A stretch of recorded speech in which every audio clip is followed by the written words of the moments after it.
everybody on YouTube. I am Manayasha from Dreamvision Creations, and welcome to part 2 of skull installation, adding elastic, foam, and mesh to your skull.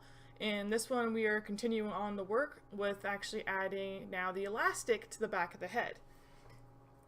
So as I noted in my previous tutorial, you will need an 18-inch piece of 2-inch elastic, and you'll need a 9-inch piece of 3/4 inch elastic. It could be 1-inch elastic too, either one's fine. You don't want to go much thinner than this. And the first things you're going to want to do is either guesstimate the measurement you need for this head. The first thing I did was add the forehead padding because you need that for reference on how far your head's going to stick into your skull. I already went ahead and scratched up the surface, so you can either do this one of two ways. You can use a measuring tape, or what I actually just tend to do is just start gluing the elastic onto the head, and then I measure it just by wearing it and putting it around my head itself. You can also use a mannequin. This guy's actually not fit to me, so it's not going to work out too well, but I'm going to go ahead and use him anyways because this skull is not for me. I have a tiny little 21-inch head. Most people have anywhere between a 22 to 24-inch head.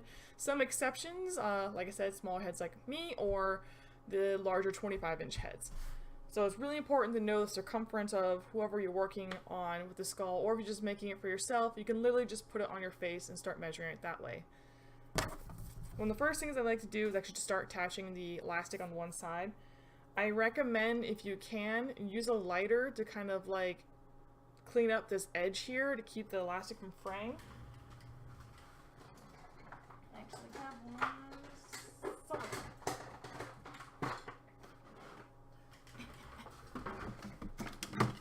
There we go. Lighter. And all you need to do is just kind of lightly touch the edge with the flame on the plastic. And you'll see it just turn to little balls. And that's how you know that it's nicely melted on the edge. And you don't have to worry about this fraying now. I mean, the difference between that and that. So, when you're adding your elastic, it may seem really tempting to actually put it around the hinges. I do not recommend doing this. The hinges are designed to work with a moving jaw. If you add the stress of the weight of the skull wrapping around your head on the hinges, you might possibly snap them. As strong as we try to make these things, they are still just plastic and have their limitations to stress. So it's best to actually attach the elastic on the inside of the head here, right where the tab is. I go slightly above because that's about where right here is where your ear is. So you want this elastic to go slightly above the tab. But right here, still seeing some of this showing. And then that way your ears are not going to be in the way of the elastic and it'll fit a lot better on your head. So what I'm going to do is just go ahead and put a glob of glue on here. Glob glue. And it's already been scratched up, so I don't have to worry about this coming back off. I'm just very lightly pressing it down. And I'm putting full force once I have it right in the spot that I want it.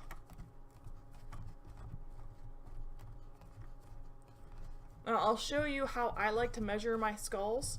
Like I said, if you're using a mannequin, it'd be slightly different. But when I'm measuring something for myself and it has elastic, I gotta wait for this to squish down and cool just a tad bit. But I'll attach the elastic here for the 2-inch on one side. And I'll take my 9-inch elastic and I'll go ahead. I want to scratch this up just a little bit more. Where's my X-Acto knife? A little bit more texture in here. You want to actually attach your elastic before you finish doing all your padding on the inside of the head, because the padding needs to lay on top of the elastic, and that gives it more support too. So this is pretty much the center of the skull. I'm going to go ahead and put a glob of glue in here. I'm putting about 1.5 inches of the elastic on the skull. The more elastic you have, the more support it has, because it has a bigger area to attach to. It also helps to do this too because you're leaving the skull untouched. So if you want to do any kind of special features on the top of the skull, or just leave it completely plain without any fur on it, you don't have to worry about the elastic being in the way because it's all internal. And you can easily make a hood on top of this.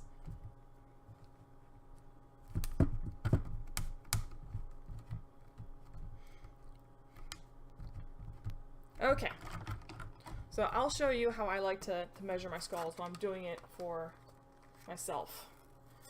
You have your 2-inch elastic. You put your skull on your head. I'm going to turn around so you can see what I'm doing. I take my elastic and wrap it around until it feels nice and tight.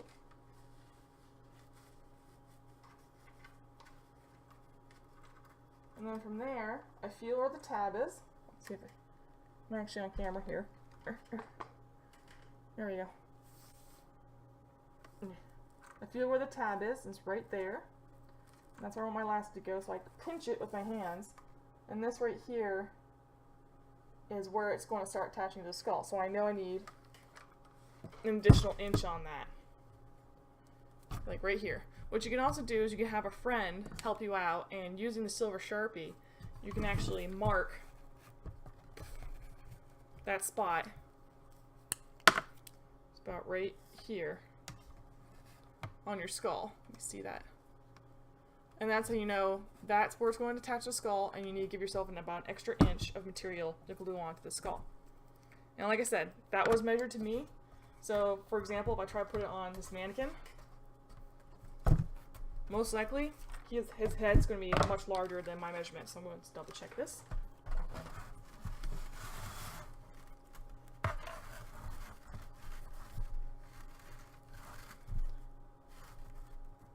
Actually, that's about right.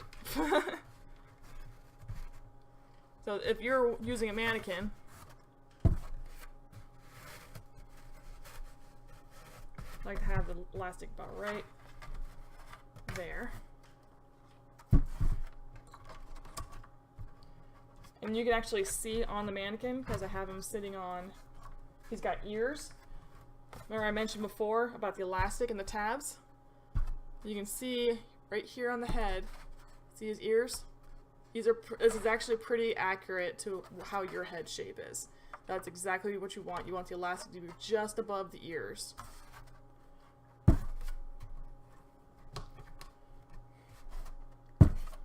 I actually like the elastic to come a little bit further down the head, just like this. And since I already have him on the mannequin, and I know he needs to have a little bit more, I'm going to go ahead and just mark on the elastic and mark where I want to cut it.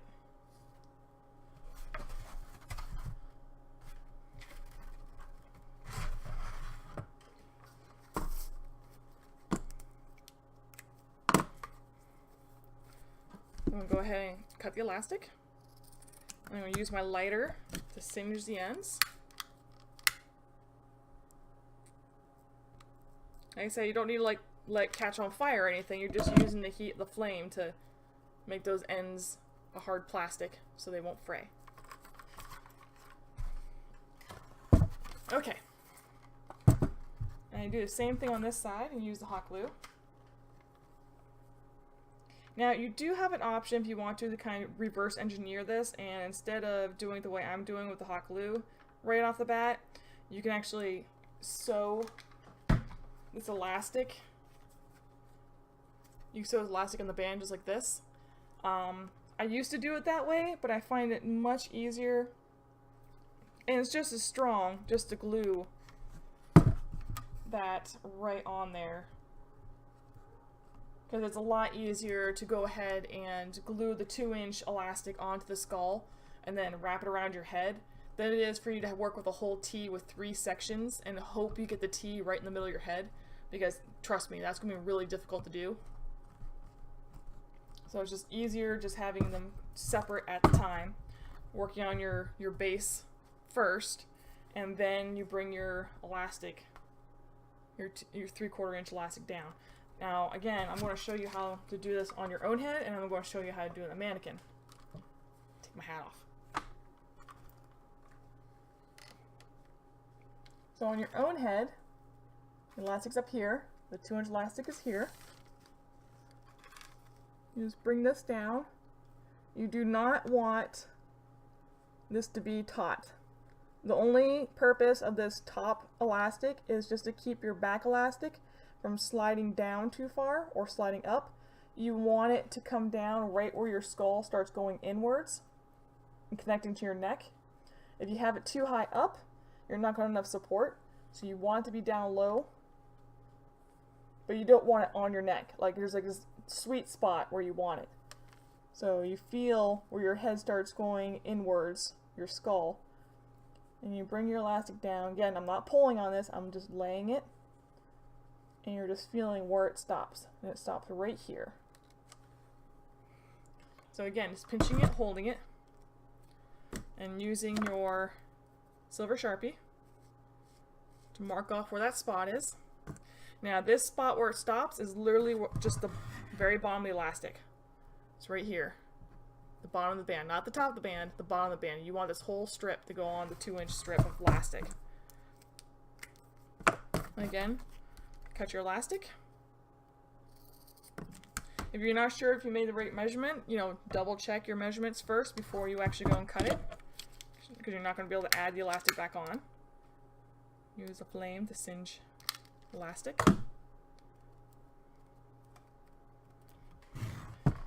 Okay, and what I like to do is just kind of pinch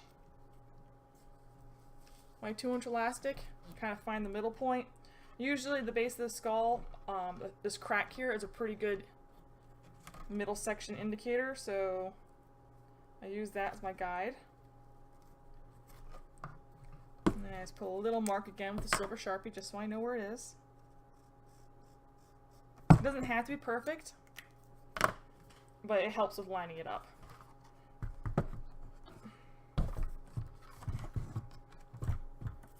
So you got your mark. I'm going to go ahead and put some glue there. Like I said, it really doesn't matter too much. You just have glue right here. The rest of the band can still stretch out just fine. This does not hinder it at all.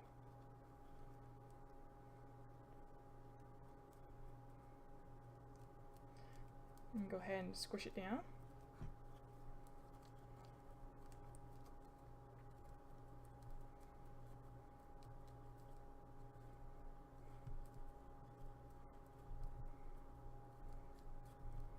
And if you don't feel quite confident enough with this, you can take the extra step and just hand sew around the edge. However, I've not found any problems with doing it this method.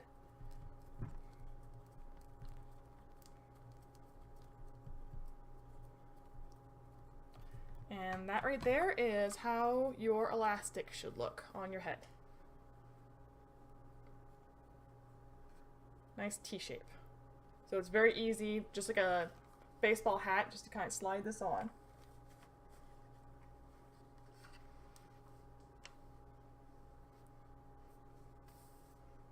There's a hole in place just like that.